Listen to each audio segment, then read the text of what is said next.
इस वक्त हमारे साथ जुड़ी है उरफाना मैम। इनको तो आपने सोशल मीडिया पे देखा ही होगा। इस साल इंडिया के टॉप 50 टीचर्स में से एक टीचर ये भी थी जिनको नेशनल अवार्ड मिला था, नेशनल टीचर्स अवार्ड से नवाजा गया था। इस वक्त ये हमारे साथ मौजूद है इग्नो के 39th फाउंडेशन डे सेलिब्रेशन पे। सबसे पहले आपका बहुत बहुत शुक्रिया। उरफाना जी, आपके और इग्नो का जो कनेक्शन है, पहले इसके बारे में थोड़ा सा बैकग्राउंड जानना चाहेंगे। मेरा और इग्नो का कनेक्शन ये है कि जब मैंने ग्रेजुएशन की, ग्रेजुएशन के बाद मैं एमकॉम करने जा रही थी।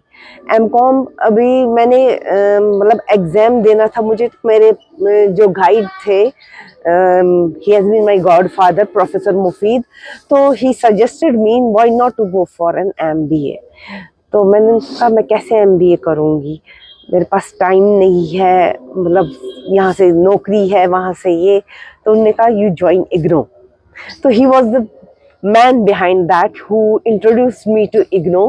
तो I was the first female candidate जिन्होंने, मतलब उस वक्त एंट्रेंस देना पड़ा, मुझे जम्मू जाना पड़ा एंट्रेंस देने के लिए। तो 5 ही लोग हम उस वक्त सिलेक्ट हो गए थे, जिसमें 4 मेल थे, और 4 मेल में से 3 मेल्स हमारे एनआईटी के थे, नेशनल इंस्टीट्यूट ऑफ टेक्नोलॉजी, जो जिसको हम पहले इंजीनियरिंग कॉलेज भी कहते थे। और एक मेल थे जो हमारे यहाँ पे सेक्रेटरीट में कुछ मुलाजिम कुछ सर्विस कर रहे थे, और फीमेल खाली में एक थी जो एमबीए कर रही थी। तो I was the first female for this MBA in Kashmir division. तो उस वक्त फिर हमने जो एमबीए के लिए जो रीजनल सेंटर था उस वक्त जम्मू में ही था, but we ensured to shift it to Kashmir. तो मेरा सफ़र वहीं से शुरू हो गया। फिर मैंने उसके बाद खुद एमबीए के बाद मैंने एमए इंग्लिश भी किया इग्नो के ज़रिए ही। फिर बहुत सारे स्टूडेंट्स को मैंने इसके साथ जोड़ दिया कि आई थॉट कि उनके ये एक अपॉर्चुनिटी है कि एक बच्चा ही कैन और she can learn while earning. तो 12th के बाद बच्चा जो है कहता है कि मुझे डिस्टेंस थ्रू पढ़ना है, इग्नो थ्रू पढ़ना है, तो डिस्टेंस लर्निंग करनी है और साइड बाय साइड कुछ करें। तो specially in Kashmir as a society it is seen as a negative thing. बताया जा रहा है कि नहीं कॉलेज और regular basis. How do you see this thing and आपकी क्या अप्रोच रहेगी उन पेरेंट्स के लिए जो इस तरह से सोचते हैं? आज तो एनईपी के बाद ये देखा गया कि डिस्टेंस लर्निंग भी is a kind of learning. और मैं खुद एक एविडेंट मिसाल हूँ, जिसमें कि मैंने अपनी स्टडीज भी कंटिन्यू रखी थ्रू इग्नो, और फिर यहाँ से मैं नौकरी भी कर रही थी, अभी भी कर रही हूँ। I am serving in the education department. तो मेरे लिए तो एक बून है इग्नो, जिसने कि मुझे ये मौका दिया कि मैं कंटिन्यू रख सकूं अपनी स्टडीज, और साथ में मैं मतलब ना नौकरी भी कर रही हूँ, या फैमिली को भी सपोर्ट किया था, या कुछ किया, कम से कम अपने आप को सपोर्ट किया।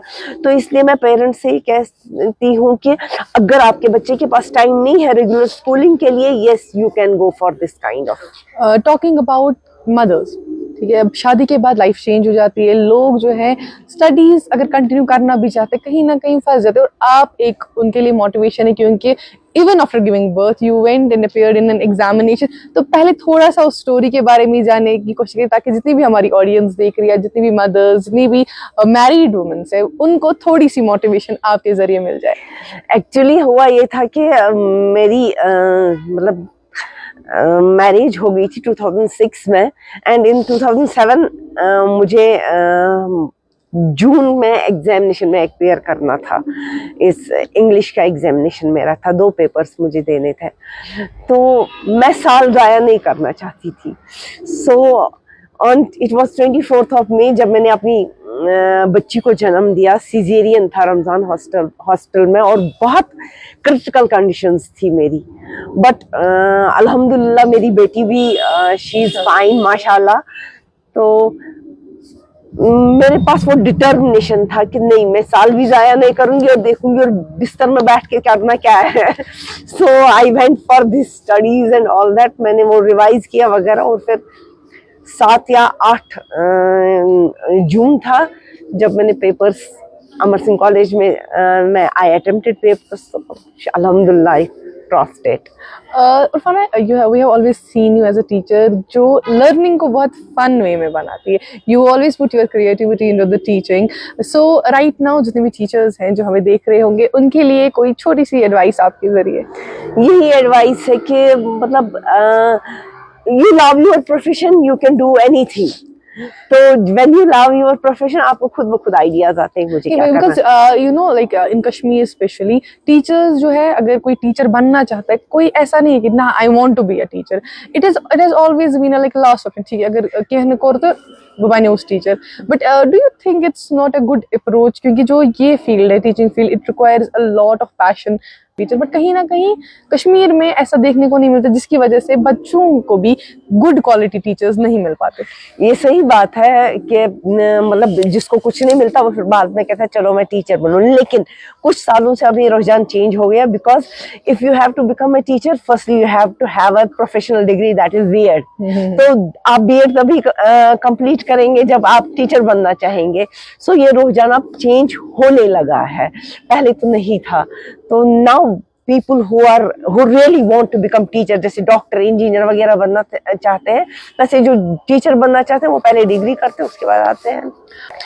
एट द एंड क्या मैसेज रहेगी तमाम स्टूडेंट्स के लिए जो अभी एनरोल हो रहे हैं इग्नो में या इग्नो में आना चाहते हैं? क्या मैसेज आप उनको देना चाहिए? मैसेज यही है कि एंजॉय इग्नो, क्योंकि इग्नो इज योर सपोर्ट. और आप ये इसको मतलब वो रॉड नहीं है कि बस इस टाइम पे पढ़ना है, यही करना है. आप तब पढ़ सकते हैं इग्नो के जरिए जब आपके पास टाइम है.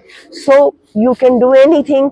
तो IGNOU is for your support. इसको एंजॉय करो और अपनी डिग्रीज हासिल करो. Thank you so much. Thank ये हमारे साथ ही उरफाना आमीन, जिनसे हमने इग्नो के बारे में जो है जान पहचान की और थोड़ा बहुत जो है इनके बारे में भी जाना. आप देखते रहे सच न्यूज़ नेटवर्क. दीजिए अपनी मेजबान फजर बिलाल को इजाजत. अल्लाह हाफिज.